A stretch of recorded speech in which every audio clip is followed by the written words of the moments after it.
as the answer. Now, these next two questions have to do with the Nyquist rate.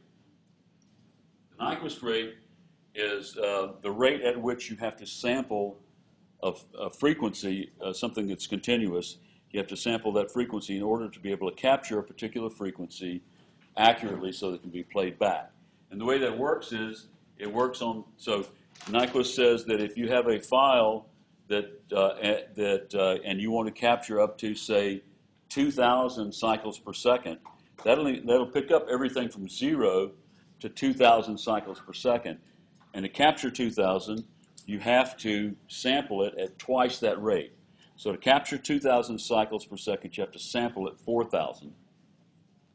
So if you have the cycles per second you want to capture, you double it to get the sample rate. If you have the sample rate, I say it's been sampled at a certain rate, what's the highest frequency you can hear? You take the sample rate, cut it in half, and that'll give you the highest frequency that you can hear. That's the rough drift on this. So, what sample rate would you need to use to be able to capture frequency of 45,000 hertz? Well, that's a sound that we can't hear. Dogs can hear. Dogs can hear like up to 60,000 cycles per second. We can only hear up to about 20. So if you wanted to, say, for instance, make an audio file that you could play and make your dog howl, but you couldn't hear it, then you'd have to record it at a level that they can hear, but you can't hear. And 45,000 hertz is pretty high. So in order to capture 45,000 cycles per second, you have to double that, sample it at twice that rate. So 45,000 times 2 is, you have to sample it at 90,000 samples per second. So if you had a dog whistle and you wanted to capture that dog whistle on an audio recording and play it back and have the dog respond to it, if you recorded it at regular CD quality, which is 44,100 samples per second, you would only capture 22,050 cycles per second, so it wouldn't capture anything as high as 45,000. So you have to sample it at 90,000 samples per second to guarantee that you get up to 45,000 cycles per second captured.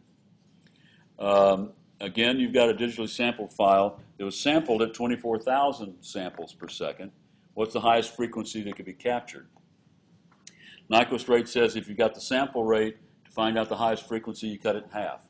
So you divide 24,000 by 2, and the highest frequency that you would be able to hear that would be captured on that recording is a 12,000 cycle per second sound. Now, it captures everything from 0 up to 12,000. So if you were going to try to communicate with your pet elephant in very low frequencies, because elephants can hear below 20 cycles per second, we can't. But if you wanted to communicate with your elephant using this file, this file would work just fine, because the Nyquist rate involves the highest frequency captured. And if you only want to capture 20 cycles per second, and you're capturing at a rate that would capture 12,000 cycles per second, you're good, because the 12,000 cycles per second is every frequency up to that speed. Just in case you guys have pet elephants.